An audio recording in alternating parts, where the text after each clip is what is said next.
دوستانو السلام علیکم. خدای دې وکړي چې در دې دمه جوړ روغ او خوشحاله یاست. دوستانو دا دی زه بیا ستاسې په درانه خدمت کې حاضر سوی یم. نن زه و تاسو ته یو الاپ یا مقام وایم چې د هغه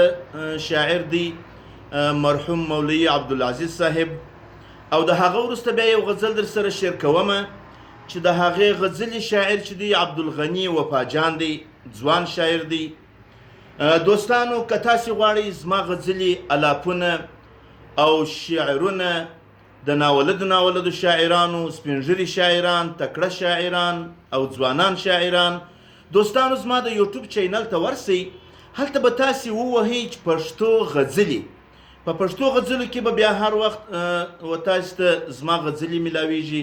او زما غزلي به اورئ، او څوک کولی سي خوښوي به یې، څوک به نه خوښوي. دوستانو په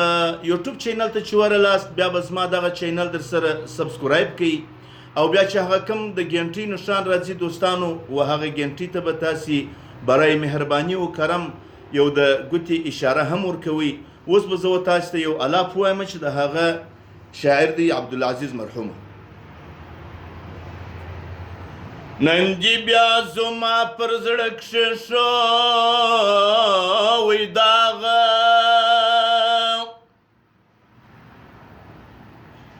وام په سرو وینو کې دې پرېښوم دې باغه، معشوقو مکه وریسم د جولان خپل، راسه بیرته نوی کو دا زوړ چناغه. دوست غلمه پرېږده یوازې په بوستان کښې، پټ په ګنډه کې ګلان وړي ستا د باغه. هر شپانه چې غلي پرېږدي په بیابان کښې، ای خود به وخوري شرموشان ډنګر وچاغه. زه عبدالعزیز بلبل ستا د ګلشن یمه، ای نسو مور ستا په ګلزار زما دماغه. ځان ته مې هنداره کې له ځانه ګیله وکړله، ځان ته مې هنداره کې له ځانه ګیله وکړله،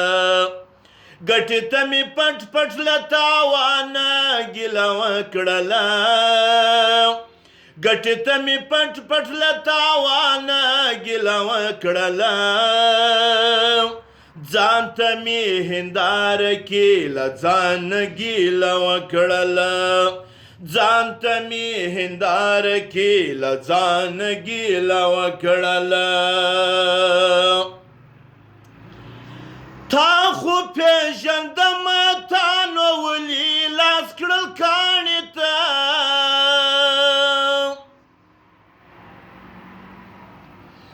تا خو پېژندمه تا نو ولې لاس کړل کاڼې ته، ستا څه مې په دې خاطر ناځوانه ګیله وکړله، ستا څه مې په دې خاطر ناځوانه ګیله وکړله، ګټې ته مې پټ پټ له تاوانه ګیله وکړله، ځان ته مې هنداره کې له ځانه ګیله وکړله، ځان ته مې هنداره کې له ځانه ګیله وکړله. تا ولې کعبه کې زما په ضد لاسونه پورته کړل،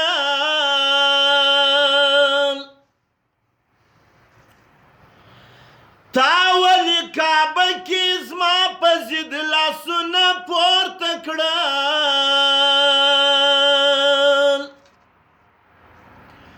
مشره د کعبې زړه مې له تا نه ګیله وکړله، مشر د کعبې زړه مې له تا نه ګیله وکړله ګټې ته مې پټ پټ له تاوانه ګیله وکړله ځان ته مې هنداره کې له ځان نه ګیله وکړله زما ماشومان وږي وو ته ولاړې په عمره باندې زما ماشومان وږي وو ته ولاړې په عمره باندې ځان سره مې تانه حاجي خانه ګیله وکړله ځان سره مې تانه حاجي خانه ګیله وکړله ګټې ته مې پټ پټ له تاوانه ګیله وکړله ځان ته مې هنداره کې له ځانه ګیله وکړله ځان ته مې هنداره کې له ځانه ګیله وکړله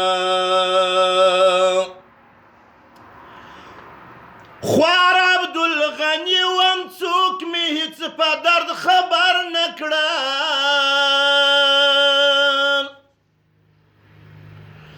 خوار عبدالغني وم څوک مې هېڅ په درد خبر نه کړل صرف مې تصور کې له جانانه ګیله وکړله صرف مې تصور کې له جانانه ګیله وکړله ګټې ته مې پټ پټ له تاوانه ګیله وکړله ځان ته مې هنداره کې له ځانه ګیله وکړله ځان ته مې هنداره کې له ځانه ګیله وکړله ګټې ته مې پټ پټ له تاوانه ګیله وکړله ځان ته مې هنداره کې له ځانه ګیله وکړله ځان ته مې هنداره کې له ځانه ګیله وکړله در بیا میلاوېدو او در بیا ملاقاته پورې نیکې هیلې او ښې چارې ولرئ والسلام